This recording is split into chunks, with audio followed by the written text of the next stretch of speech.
नमस्कार दोस्तों, मैं नीलेश मिश्रा और आप सभी लोगों का इस वीडियो में स्वागत है। हाल ही में बांग्लादेश को भारत के साथ एक महत्वपूर्ण गैस आपूर्ति समझौते को रद्द करने के बाद ऊर्जा संकट का सामना करना पड़ रहा है, जिसके कारण पूरे देश में बिजली कटौती हो गई है। रद्द किए गए समझौते में भारत की हाइड्रोजन एनर्जी पावर लिमिटेड शामिल थी, जो बांग्लादेशी कंपनी पेट्रो बांग्ला के साथ साझेदारी में 65 किलोमीटर की पाइपलाइन के माध्यम से बांग्लादेश को प्राकृतिक गैस की आपूर्ति करने वाली थी। हालांकि बांग्लादेश ने इसके बजाय अमेरिका स्थित एक्सेलरेट एनर्जी के साथ समझौता करने का विकल्प चुना। यह निर्णय पारदर्शी टेंडरिंग प्रक्रिया के बिना लिया गया। इस कदम से व्यवधान उत्पन्न हुआ क्योंकि एक्सेलरेट एनर्जी बांग्लादेश की ऊर्जा आवश्यकताओं को तत्काल पूरा नहीं कर सकी, जिससे भारत पर निर्भरता बढ़ गई, जिसे अब बांग्लादेश समाप्त करने के लिए संघर्ष कर रहा है। इस निर्णय के परिणाम स्वरूप बांग्लादेश को लंबे समय तक बिजली कटौती का सामना करना पड़ रहा है तथा प्रमुख औद्योगिकी क्षेत्र में 6 घंटे तक बिजली कटौती हुई है। ऊर्जा की इस कमी ने मटरबाड़ी और रामपाल पावर प्लांट जैसे प्रमुख बिजली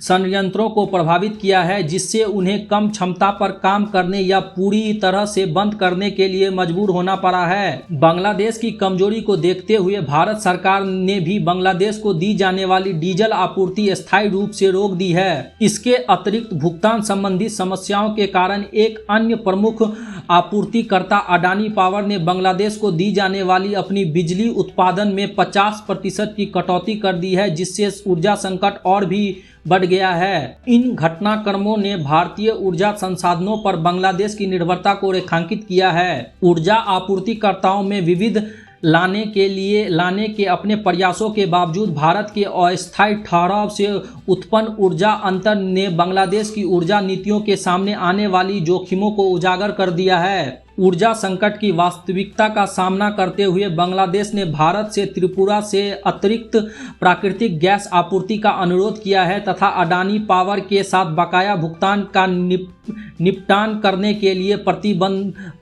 प्रतिबद्धता जताई है। इसके अलावा बांग्लादेश ने अपनी बिजली आपूर्ति को स्थिर करने के लिए भारत से कोयले का आयात बढ़ाना शुरू कर दिया है। व्यापक संदर्भ में अपनी आर्थिक बाधाओं के कारण चीन की बांग्लादेश को सहायता देने में असमर्थता ने बांग्लादेश की भारत पर निर्भरता को बढ़ा दिया है। चीन, जिसने पहले बांग्लादेश को बुनियादी ढांचागत सहायता प्रदान की थी, वर्तमान में अपनी स्वयं की ऊर्जा और आर्थिक समस्याओं से जूझ रहा है, जैसे वैकल्पिक ऊर्जा आपूर्तिकर्ता के रूप में आगे आने की उसकी क्षमता सीमित हो गई है। इस स्थिति ने क्षेत्र में भारत के सामरिक महत्व पर जोर दिया है तथा बांग्लादेश की अपने पड़ोसी देश के साथ स्थिर ऊर्जा संबंध बनाए रखने की आवश्यकता को मजबूत किया है। अंततः बांग्लादेश का भारतीय ऊर्जा प्रदाताओं की ओर लौटना उसकी ऊर्जा रणनीति की जटिलताओं और भू राजनीतिक गठबंधनों को संतुलित करने में चुनौतियों का उजागर करता है। ईंधन आपूर्ति पर भारत की अस्थायी रोक तथा विद्युत उत्पादन में कमी ने